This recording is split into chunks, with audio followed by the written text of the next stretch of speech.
Katie Samler, and today Aimee Key and I are here with Dr. Honey Sheff to talk about co-parenting in the pandemic. Dr. Sheff has been in clinical practice for over 40 years. She focuses most of her practice in the area of divorce, including collaborative law, parenting coordination, and working with parents going through the divorce process and after the divorce process. Dr. Sheff also helps couples doing couples counseling. So we are very, very glad to have you here today, Honey, and are really looking forward to you sharing your insight with us and our viewers. Well, thank you. I appreciate that. And it's lovely to be here. Just to dive right in, what have you seen in your clinical practice that have been challenges for parents during this pandemic? So if you think about it, whether you are married or divorced, parents don't always agree. Parents don't always have the same values, the same boundaries, the same rules. And so parents get into conflict. This is oftentimes true, especially post-divorce. And then you add in a pandemic with all sorts of variables that have to be managed, and you have a recipe for potential disaster when it comes to parents who are not in agreement. So some of the things that I've seen parents struggle with during especially during the pandemic.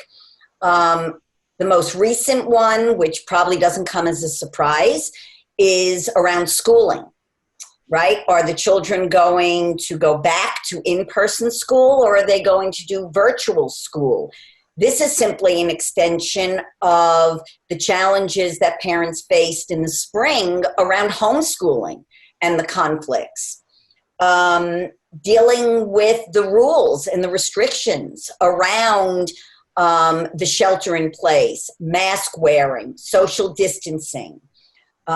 Some parents are very willing to have play dates and parties, and other ones don't want their children leaving the house. Dealing with children's emotions. Parents are different, and moms and dads don't always respond in the same way. And so children may be getting mixed messages from their parents around what is going on and how they are managing the environment around them. So that's just a handful of items that I've been dealing with couples who are married, but primarily couples who are divorced and struggling to co-parent anyway. And Honey, you put together for our viewers today and previously an article on the 5 C's for co-parenting during COVID-19. And you're going to walk us through each of these and share some of the tips that you've developed and seen that can really help parents during this time. And we're going to go through each one individually, but they include communication, compromise, cooperate, connect, and create. And is the idea with these 5 steps that they can help avoid further conflict? Right. I call that one the 6th C. So yes, if parents are engaging in more constructive, apparently I'm about the C's, constructive behaviors and interactions, hopefully it mitigates, decreases, and avoids the conflict that otherwise would be occurring.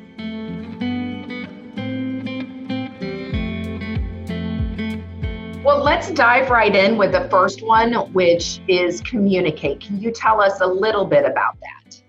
So in general, for parents who are divorced, over-communicating is really the name of the game. This could never be more true than it is during this pandemic. That parents need to be sharing information with each other. They need to be using all methods of communicating that are available to them. Talking to each other on the phone, FaceTime, texting, email. This is a time to keep each other maximally informed during the things that each of them are struggling with, talking about the concerns, talking about their rules. This isn't a time to keep score, right? This isn't a time to hoard information and think that somehow that gives you a leg up. The only ones that hurts are the children. They need to see a unified front that you can achieve by reaching agreements, and the only way you can do that is by communicating.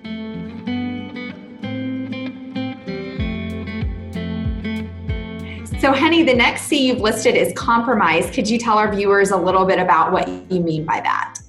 Well, compromise is truly the key to all relationships and makes communication that much easier. There are a lot of rules that the two of you can probably talk about with regard to what parents are supposed to be doing regarding their scheduling, their schooling, their decision-making during the pandemic, right? There are a lot of rules that exist and that are being maintained. However, not all rules are a one-size-fits-all. And the rules and decisions and choices that parents made during their divorce process to create their divorce decree and their parenting plan, may not apply right now. Life, this is unprecedented. Life as we know it is vastly different. So it is really important that parents work together to problem solve. The key to compromise is problem solve. First, you identify the issue. What is the issue that you are in disagreement about? What are each of the positions, and I use that in quotes, what are each of the parents' beliefs and thoughts about how to best solve that problem, that dispute? And when there is agreement, great.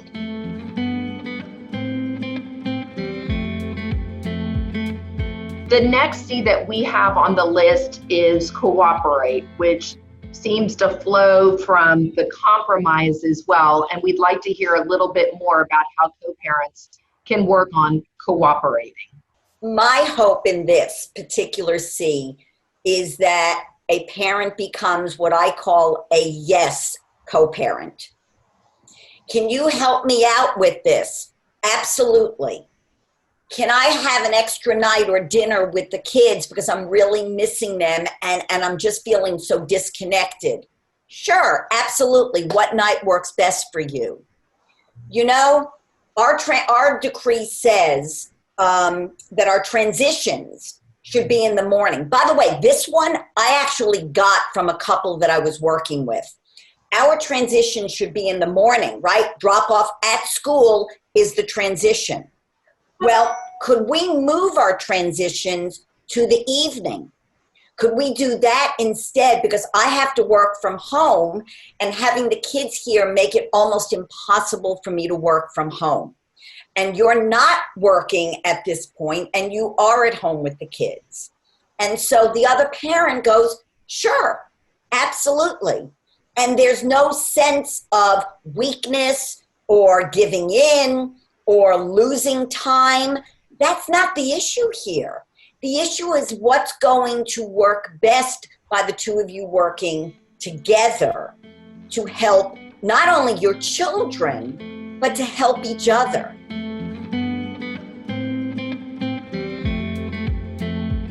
The fourth C that you've listed is connect. Can you tell our viewers how they can better connect with their co-parent and some tips and suggestions you have? The first way I think about connecting is during this pandemic, we all feel incredibly isolated. Children more so than anyone. They are so socially isolated and disconnected from friends and family and from the other parent. And so when I think about connection, my initial reaction, my initial thought about that, C, was how can parents facilitate their children connecting with the other parent during times that they're not with them? Children worry. What if their parent is a physician and that parent is in a hospital and treating patients with COVID? How do you help that child connect more so with that other parent to assuage and relieve some of their anxiety, because they see their mom or their dad on the screen and they look fine and they can tell them that they're fine and they can show them all the ways that they're protecting themselves? And so what are the ways that you can help your children connect with the other parents as well as friends and family members?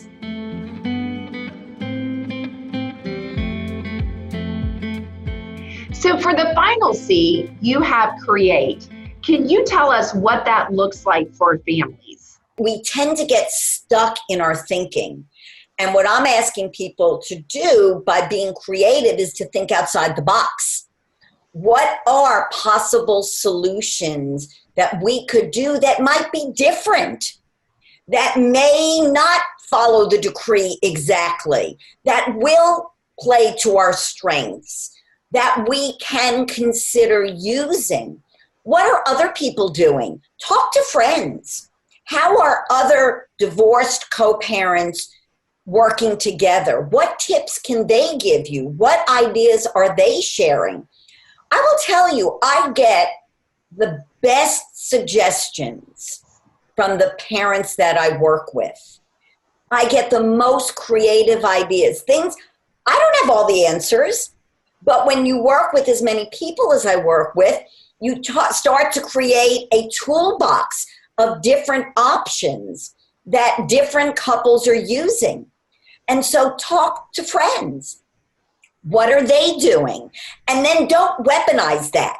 Don't use that and say, well, so-and-so is doing X, and and so-and-so's husband is doing what? That's not what I'm talking about. I'm talking about finding creative, outside-the-box ways that help your family manage through this pandemic, that allow your children to see the two of you working together for their best interest to meet their needs. And again, we are in unprecedented circumstances, and the demands being placed on all parents, married or divorced, are extraordinary. And so you need to have grace, and you need to be kind. And even though those aren't C's, they are tremendously valuable. Well, Honey, thank you so much for taking time to visit with us today. We are also going to link your article on the 5 C's on our website, and we hope that it is an asset for our clients and viewers. Thanks again. Great. Thank you for having me. I hope it was helpful. Thanks so much, Honey. We appreciate you, and we appreciate the tips that you have for all of us to hopefully make it through this very strange time to the other side. Thank you.